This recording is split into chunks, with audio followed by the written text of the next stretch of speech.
বিশ্বের প্রথম সারির তথ্য প্রযুক্তি সংস্থাগুলির সঙ্গে নৈশভোজ সারলেন মার্কিন প্রেসিডেন্ট ডোনাল্ড ট্রাম্প। বৃহস্পতিবার ফ্লোরিডায় আয়োজিত নৈশভোজে যোগ দিয়েছিলেন Mark Zuckerberg, Tim Cook, Bill Gates প্রমুখেরা। তবে নৈশভোজে দেখা যায়নি একদা ট্রাম্প ঘনিষ্ঠ শিল্পপতি তথা টেসলা এবং এক্সের কর্ণধার এলন মাস্ককে। মাস্ক নৈশভোজের আমন্ত্রণ পাননি বলে জল্পনা ছড়ায়। তবে এই প্রসঙ্গে মুখ খুলেছে একদা ট্রাম্প প্রশাসনে সরকারি দক্ষতা বিষয়ক দপ্তরের প্রধান এলন মাস্ক। আপনি কি ট্রাম্পের দেওয়া নৈশভোজে আমন্ত্রণ পাননি? এই প্রশ্নের উত্তরে মাস্ক বলেন, আমন্ত্রিত ছিলাম, কিন্তু দুর্ভাগ্যজনক যে আমি সেখানে যেতে পারিনি। তবে আমার একজন প্রতিনিধি সেখানে গিয়েছেন। যদিও হোয়াইট হাউসের এক আধিকারিকের দাবি, আমন্ত্রিতদের তালিকায় মাস্কের নামই ছিল না। তাই গোটা বিষয়টি নিয়ে ধোঁয়াশা তৈরি হয়েছে। তবে মাস্ক না থাকলেও নৈশভোজে ছিলেন কৃত্রিম বুদ্ধিমত্তার বাণিজ্যিক ব্যবহারে মাস্কের প্রতিদ্বন্দ্বী সংস্থা ওপেন এআই এর সিইও স্যাম অল্টম্যান।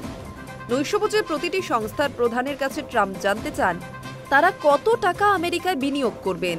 বিনিয়োগের পরিমাণ শুনে খুশি হন তিনি। মশকরা করে বলেন, উচ্চ মেধা সম্পন্ন মানুষদের সঙ্গে বসে রয়েছি। আমেরিকার প্রেসিডেন্ট নির্বাচনের আগে প্রচারে ধনকুবে তথা টেসলা কর্তা মাস্কের পাশে পেয়েছিলেন ট্রাম্প।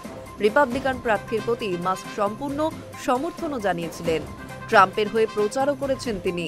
ক্ষমতায় আসার পর ট্রাম্প প্রশাসনে বিশেষ গুরুত্ব পান মাস্ক। তাকে প্রেসিডেন্টের বিশেষ পরামর্শদাতা হিসেবে নিয়োগ করা হয়েছিল। তার জন্য গড়ে দেওয়া হয়েছিল আলাদা একটি দফতর। সেই সরকারি দক্ষতা বিষয়ক দপ্তরের কাজ ছিল অপ্রয়োজনীয় খরচে কাটছাট করে সরকারের সাশ্রয়ের ব্যবস্থা করা।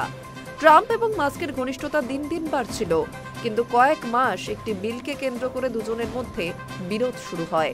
যে বিলকে ট্রাম্প বড় ও সুন্দর বলে ব্যাখ্যা করেছিলেন, প্রকাশ্যে তার সমালোচনাও শুরু করেন। একসময়ের মধুর সম্পর্ক আজ তিক্ততার রূপ নেয়। ট্রাম্পকে ব্যক্তিগত আক্রমণ করতেও ছাড়েননি মাস্ক।